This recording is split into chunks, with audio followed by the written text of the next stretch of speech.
এই যে চলে আসলাম আমার বাগানে। এই যে শিল্পী, কি ব্যাপার আজকে দেখি যে বাগানে রান্না উঠেছো? কি পিকনিক নাকি? হুম। হ্যাঁ, মনে হচ্ছে তো পিকনিক পিকনিক। না, মানে রান্নাঘরে রোদ তো ওই জন্য আজকে বাহিরে রান্না করতেছি। ও, মানে রোদে দেখো, রান্না করতে ভালো লাগে না? মানে এই টাইমে রান্নাঘরে রোদ থাকে না। কি রান্না করতেছো দেখি?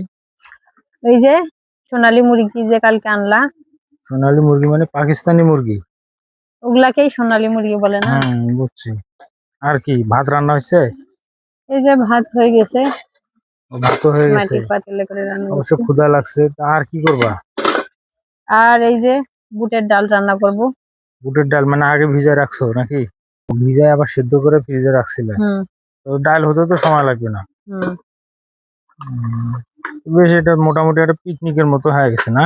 হ্যাঁ, পিকনিক স্পট না কি বলে? ভালোই লাগে এখানে রান্না করতে।